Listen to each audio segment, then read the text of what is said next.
Everybody, welcome back to the Dice Matrix. It's your old buddy ET here, and today we're going to be covering from the Forbidden Fortress out of the Shadows of Brimstone universe, the Samurai Warrior. Okay, so let's just not mix up anything. Let's just go right to get right to the meat here. All right, so here is the card for the Samurai Warrior with all its stats and abilities on it.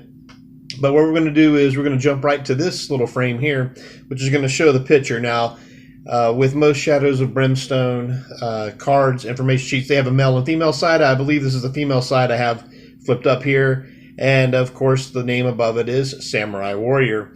Most notably below it, though, you'll have your three keywords, which is Samurai, Showman, and Soldier, which is below. And, of course, those abilities are for, like, if you go to town and you pick up a certain items may only have a keyword that, you know, requires you have to be a showman or a soldier or whatever specifically to use. And you'll even see in some gear here in a second that, you know, is specifically made for samurai.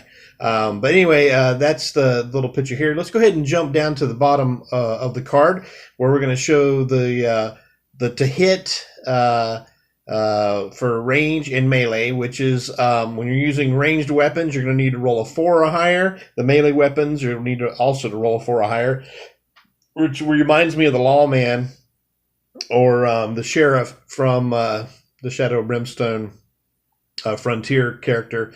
The combat is 2, so that's 2 6-sided dice, and max grit at 2. So, you know, grit's used for all kind of great things, and what's more gritty than a samurai if you think about it, right?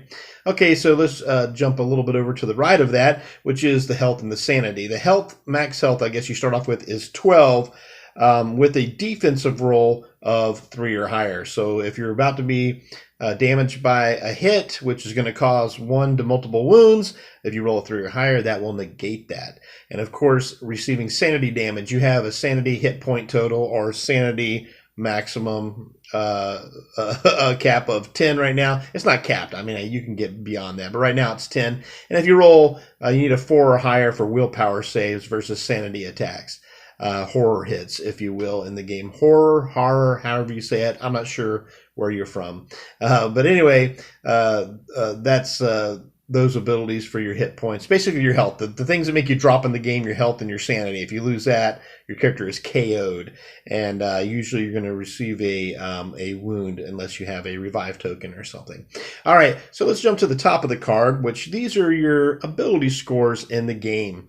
The agility for the samurai is 3, the cunning is 3, the spirit is 2, his or her strength is 4, the lore is 2, and luck of 1. Samurai don't need no luck because he's got his blade and his grit, right? So, you know, these are when you take tests mostly. So when you have an encounter in the game, it'll say, oh, you know, situation happens. You need to use your cunning or your spirit. And you roll that many dice, 6-sided dice. And if at least one of the dice is the target number or higher, then you will pass the test, which is pretty simple. Also here, note that the initiative is 3, which is not very good. And it will drop probably initially because of some of the gear, which we'll cover in a second. So Samurai basically is the slowest character in the game. But kind of like a little mini tank. You know, with that defense of 3, it can take a lot of hits and damage. All right, so let's go to the middle part of the card, which is a lot of the meat. Here's the abilities. Okay, first thing we note is he has a max fury of 6. And let me just, before I read all the abilities off, let's just jump over. Let me show you what these fury tokens look like. Now, these fury tokens are used to power different things in the game. Like he can expend them. The samurai can expend these to trigger to do extra damage or extra attacks or special attacks or whatever. But we're going to get into a few of those special things like with the tactic cards and even on this card. So going back to the abilities card, you'll notice the next thing listed is the samurai battle tactics, which are pretty cool little cards. And I'm going to show you that shortly after I resolve some of this. So the samurai battle tactics, it says he starts with 2 random warrior samurai battle tactics. You're going to draw 3 and choose 2 of those. And the other, I guess, will go back to a pile that you will, as you level up, if you choose Samurai Tactics, you can get that. But I'll throw up a page in the book of the leveling up. You might get a kick out of that. Okay, so the battle tactics may be each only used once per turn. Okay, so which is pretty cool. I mean, some of the stuff's so expensive, and you have a max Fury 6, so you have to spend Fury to use your battle tactic cards. Battle Fury, anytime that you would do 1 or more wounds to an enemy with a combat hit, you gain a Fury token. And there's things in the game that allow you, and that's your main way of getting Fury, unless you choose one of its starting abilities, like, you know, I'm going to show you the choices here in a second. And then you have your starting items, which is you can have which is your warrior's katana, the samurai armor, and the samurai helmet. And actually, we're going to go to those first before we go back to the samurai tactics and the starting abilities. So, all right. So the first thing that you're going to notice here is we're going to go with, of course, the warrior's katana. It has a +1 combat. Once per turn, you can spend 2 Fury to gain to add +1 damage to any one of your combat hits. Now, this is also a 2-handed weapon. It has 2 upgrade slots where you can you know, spend Darkstone, go to the blacksmith or whatever they call it, and this one the swordsmith, I believe, and get more abilities added to the warrior's katana. And it's worth 400. Although I don't think in the game they really, but you know, you can home rule some stuff. I don't think you're allowed to really part with most of your personal items like that. Well, it's not technically a personal item; it's a starting item, but I don't think they like you getting rid of that in the game rules. But you know what? To each your own. I could be wrong on that, but you know, I house rule a lot of stuff when I play my games. All right, the second item is the samurai helmet. Well, actually, it's the samurai armor on the sheet, but I'm going with the samurai helmet next is what I'm showing you. So you'll notice it has the keyword samurai only on this, which we talked about earlier. And since you are a samurai, that this is only for you, samurai people. Once per turn, when you kill an enemy, you're going to gain 1 Fury. So not only with the battle Fury that you have on your card that you'll gain Fury, the samurai helmet once per turn, when you kill an enemy, you'll gain 1 Fury. So that's another way of getting Fury, so your samurai helmet. Okay, let's jump over. Oh, that's worth 300. Oh, it has a weight icon of 1. All these items I'm showing you have a weight icon of 1. The third thing is the samurai armor. It has an armor of 5+. Adds plus to your health. So instead of your health being 12 at the beginning, it'll actually be 14 with your samurai armor. Well, assuming when you wear your samurai armor, your health, if you ever take it off, and I guess you're at 10, you would be dead. So don't take your samurai armor off if you're low. But here's the negative part is -1 initiative. So it's bad enough that you're about the slowest thing on the board, but now you are definitely going to lose all ties with initiative of 2, because it'll drop your initiative from 3 to 2 when you wear this. So that's the only real negative. But having that +2 health and the armor of 5+ is excellent. Samurai only again, 2 upgrade slots, a value of 1 weight icon, and a value of 500. If you don't know how armor works, it's pretty simple. I think the order is, of course, you have cover, you know, roll, and then you have defensive roll, and then whatever wounds get through after missed defense, then for each point of damage that you would receive, each wound that you would receive, you will roll a 6-sided die, and if you roll 5 or higher, you will negate a wound per each success. So the armor is really good. This guy can really absorb some stuff, especially with his starting items. Okay, we're going to jump back real quick to the samurai battle tactics, and I'm going to break out these cards here in front of me because there's just a lot of little text on these, and so let me put these out to make sure I'm reading these for you correctly, guys. All right, the first one you see here is called Parry. The Fury cost is 1. May be used multiple times per turn, but only once during each enemy group's activation. Use when 1 or more adjacent enemies roll a 1 against to hit rolls against you. For each rolled 1, you may cancel 1 other successful hit. If there are no hits left to cancel for each remaining 1, do the damage from that enemy's hit +2 to an enemy adjacent to you, including yourself. So, you know, think of this actually thematically as parry, like you're trying to, you know, knock away almost like bad hits, but you can almost like on their bad roll, and then if they've got nothing else, you can almost take their attack and push it towards one of their little evil buddies that's trying to get you. And that's not bad. It's a cheap fury cost. Not my particular favorite in my play test through it, but it can be very useful and it's inexpensive. Okay, this next one I'm showing you is collecting heads. The fury cost is 2. When you kill an enemy to collect their head, keep track of how many heads you collect, which I really like this idea. The samurai is like, oh. At the end of the adventure, for each head collected, you gain 10 experience and $25. I really like this one because who doesn't like experience and money, right? And the idea of the samurai like killing things and chopping their heads off as trophies is awesome. Sorry, I probably shouldn't get so much delight in that, but I am. All right. You have the next one I'm showing you here, guys, for a fury cost of 2 is the Stalwart Advance. Also, one thing I'm not pointing out here, I guess on the other ones, they have keywords. On this, if you notice, it says Battle Tactic Strike. I should have mentioned that. The first one said Battle Tactic Defense, Battle Tactic Honor. So these are keywords that affect in the game, and they may add more content within the game to that. And I think one of these says something about strikes anyway. Okay, so this is Battle Tactic Strike, Stalwart Advance.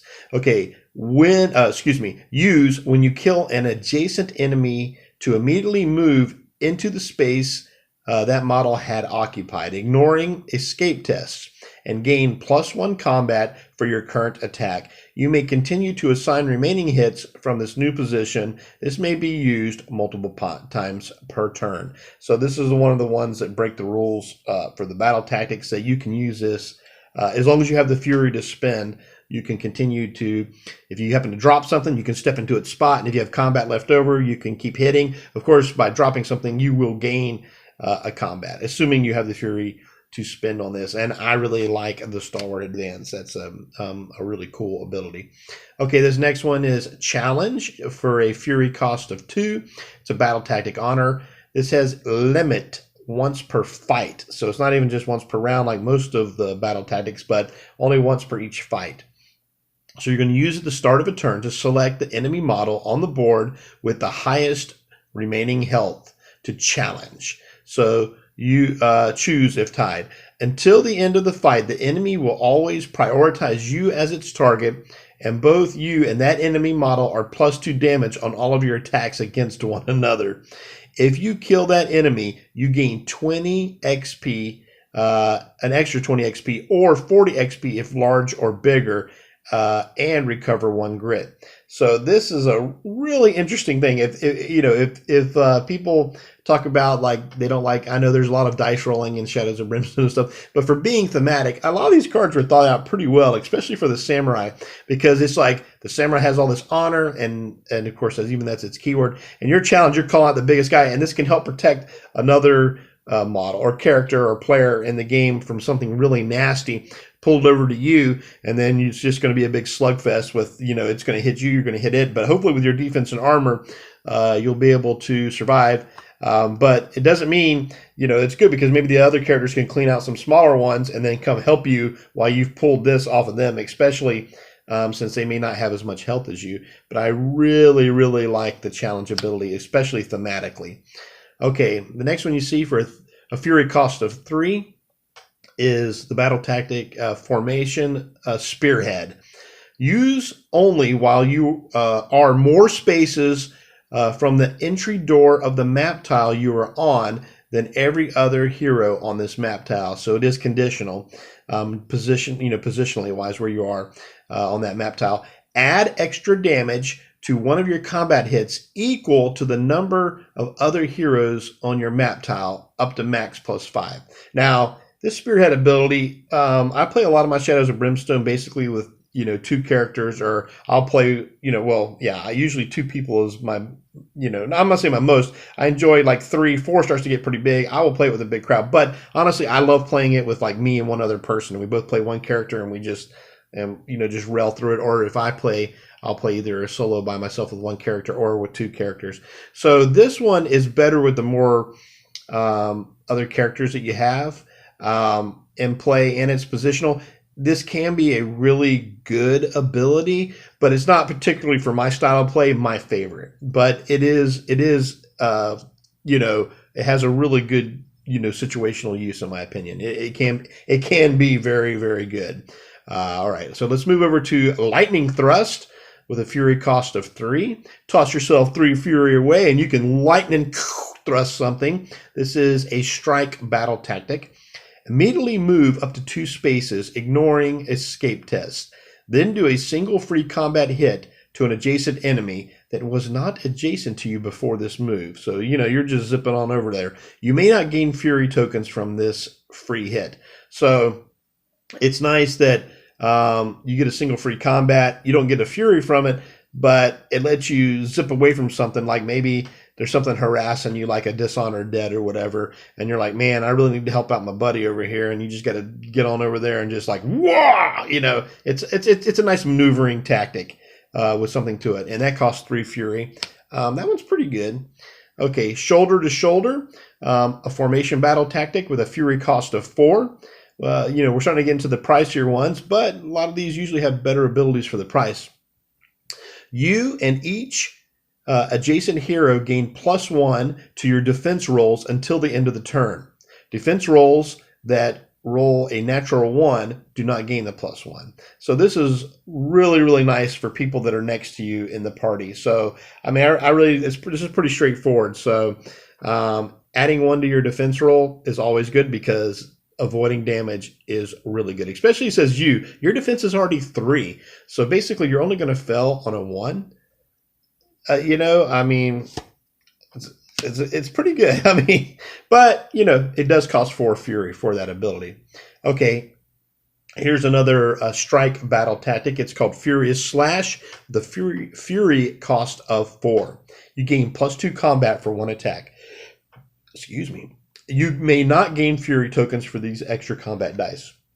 Now, this is just straight up old school. If you don't want to worry about positional or being a big, you know, team player with your samurai or whatever, this is the ability for you. Or if you just like dealing damage. So basically, you're going to spend 4 fury, you're going to add 2 dice to your roll and just like, boom, hit stuff. You know, I mean, straight up, nothing wrong with that. I actually like that ability because it's straightforward and you don't have to worry about some of the other stuff. Although the other abilities are interesting, and if you use them correctly, it can really make a difference.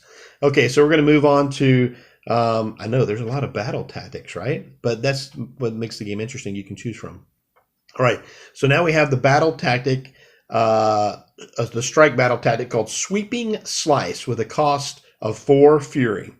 All right, you're going to choose a direction, and on here you see below it shows you the facings of how it applies to what squares depending on which way your character's facing.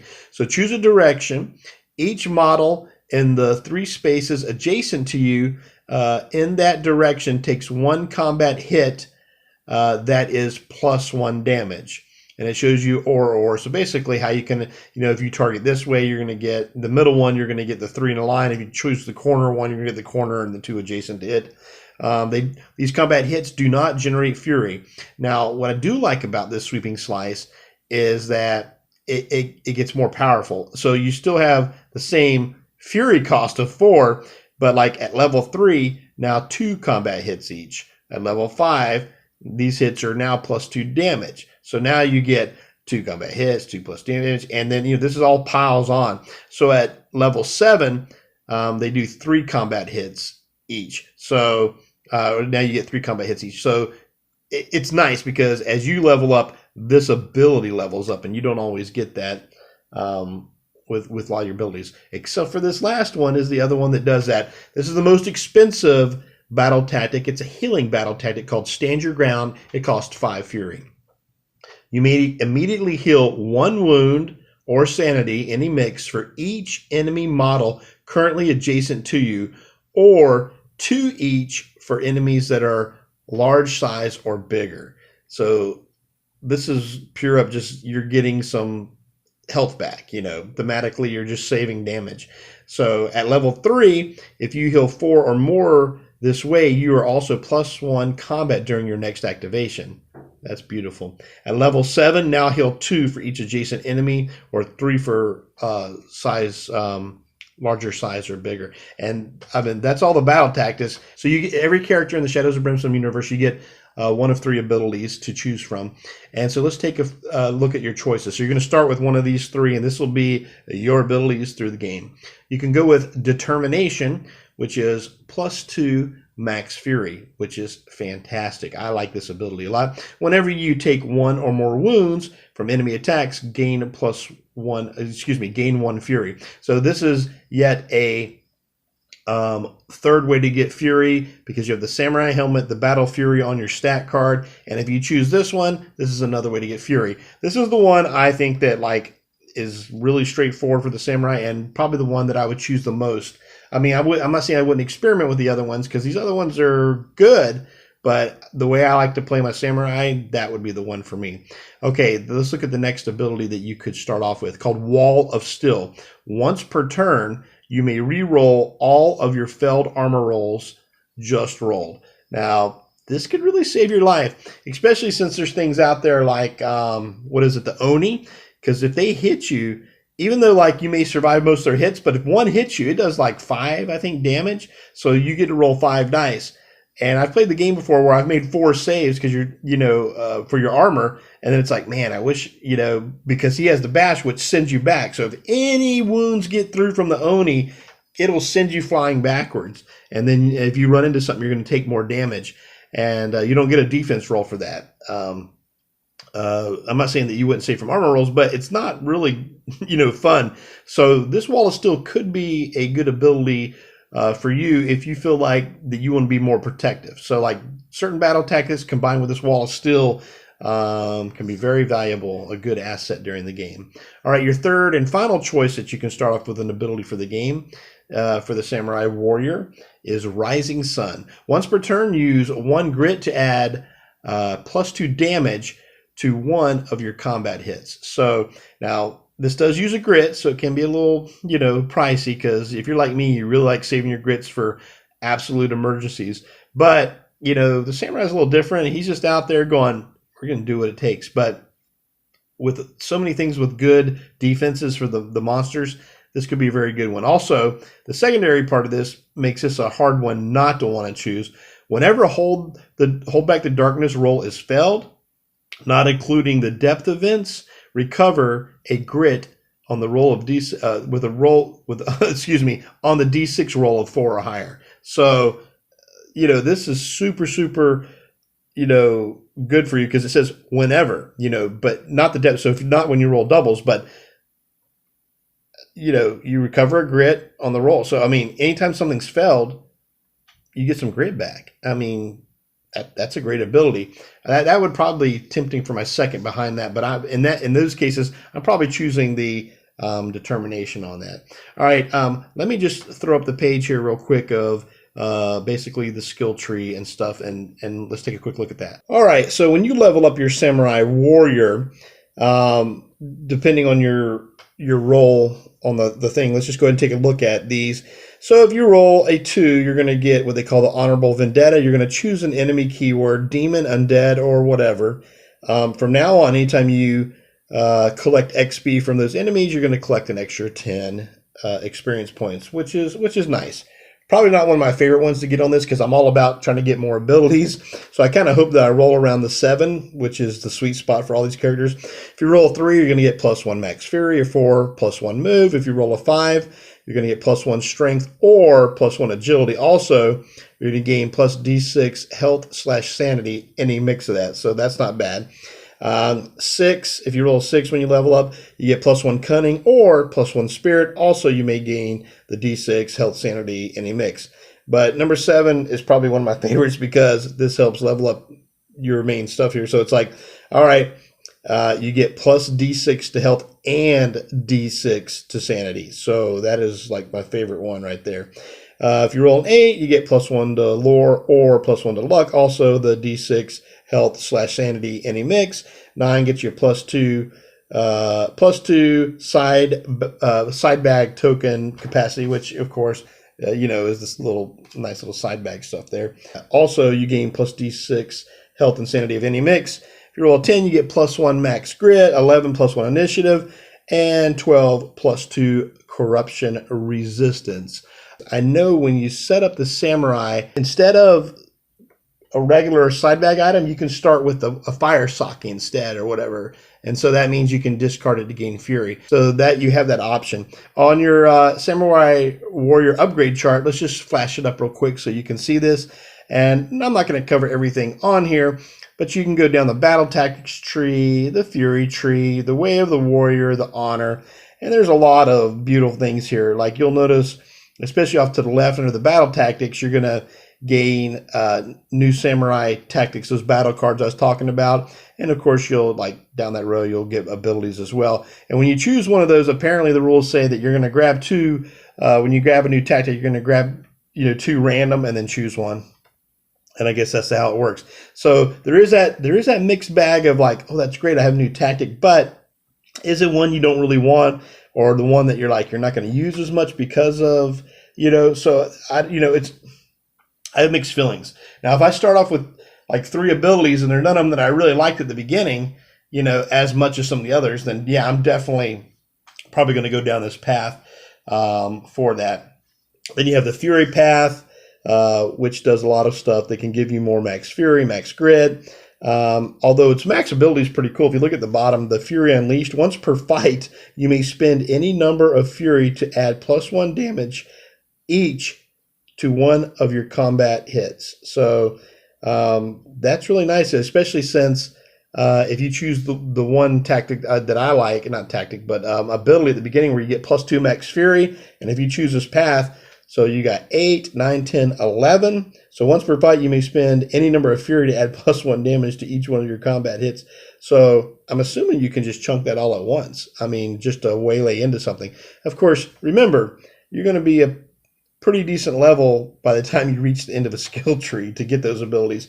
The third is the Way of the Warrior, which is focusing more on, I think, defense and movement.